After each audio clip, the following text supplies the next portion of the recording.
ओम शांति। आज सद्गुरुवार की essence of मुरली की डेट है 30 जनवरी 2025। मधुबन की प्रातः ज्ञान मुरली से महावाक्य है।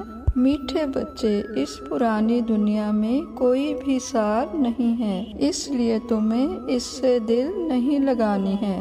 बाप की याद टूटी तो सजा खानी पड़ेगी। अर्थात 84 का चक्र पूर्ण करने के उपरांत ये संगम युग, कल युग का अंत और पवित्र युग, स्वर्ण युग का प्रारंभ है। इसलिए अपने सभी कर्म बंधनों और विकारों से मुक्त होने के लिए माया से हाथ छुड़ाकर परम पिता का हाथ पकड़ना है, उनकी श्रीमत पर चलना है। सर्वशक्तिवान परमात्मा के मास्टर सर्वशक्तिवान बच्चे बन उनकी याद से कंबाइंड शक्तियों से भरपूर हो, हर प्रकार के व्यर्थ से मुक्त और समर्थ से युक्त होकर दैवी और दिव्य व्यक्तित्व धारण करने योग्य बनना है।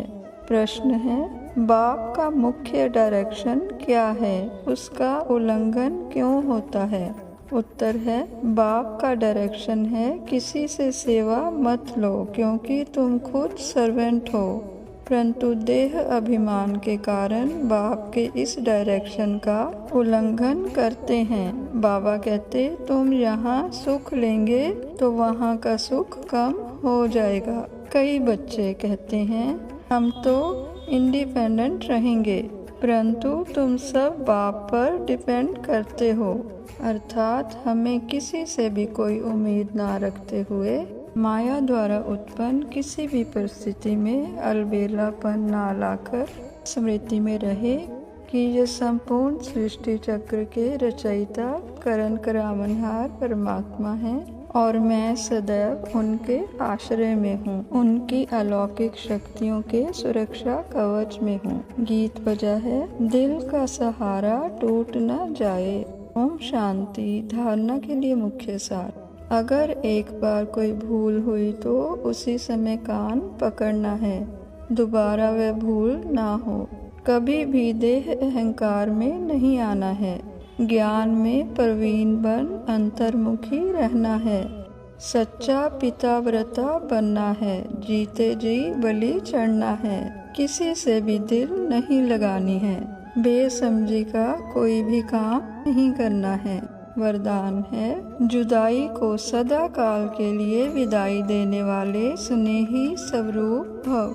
सुंदर वरदान देते हुए परमपिता हम बच्चों को समझा रहे हैं, जो स्नेही को पसंद है वही स्नेह करने वाले को पसंद हो, यही स्नेह का स्वरूप है। चलना, खाना, पीना, रहना स्नेही के दिल पसंद हो, इसलिए जो भी संकल्प व कर्म करो तो पहले सोचो कि ये स्नेही बाप के दिल पसंद है। ऐसे सच्चे स्नेही बनो तो निरंतर योगी, सहज योगी बन जाएंगे। यदि स्नेही स्वरूप को समान स्वरूप में परिवर्तन कर दो तो अमर भव का वरदान मिल जाएगा और जुदाई को सदा काल के लिए विदाई मिल जाएगी। अर्थात पहले हम परमात्मा को ढूंढने के लिए आडंबरों में भटक रहे थे, लेकिन संगम युग पर उनके बेहद के ज्ञान को प्राप्त कर सृष्टि चक्र को समझ उनके ज्ञान रत्नों से भरपूर हो, अपनी आत्मा में, अपने व्यक्तित्व में उनके गुणों को, उनकी श्रीमत को धारण कर उनसे मिलन मिलाने की कंबाइंड अवस्था का अनुभव प्राप्त करने योग्य बनते हैं। स्लोगन है, स्वभाव इजी और पुरुषार्थ अटेंशन वाला बनाओ। बाबा कहते हैं, मीठे मीठे सिकलंदे बच्चों प्रति माता पिता बाप दादा का याद प्यार और गुड मॉर्निंग।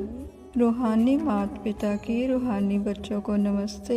हम सब रूहानी बच्चों की रूहानी माता पिता को, प्यारे ब्रह्मा बाबा, प्यारे शिव बाबा को गुड मॉर्निंग नमस्ते। अपनी पढ़ाई अच्छे से पढ़ते हुए, अभ्यास पुरुषार्थ अच्छे से करते हुए, भाग्य विदाता के हम भाग्यशाली बच्चे परम शक्ति की छत्र छाया में सदा रहते खुश, सदा उमंग उत्साह से भरपूर हैं रहते। आज की मुरली से अव्यक्त इशारे हैं, अपनी शक्तिशाली मनसा द्वारा सकाश देने की सेवा करो। जैसे बीज में सारा वृक्ष समाया रहता है, ऐसे संकल्प रूपी बीज में सारे वृक्ष का विस्तार समा जाए, तब संकल्पों की हलचल समाप्त होगी।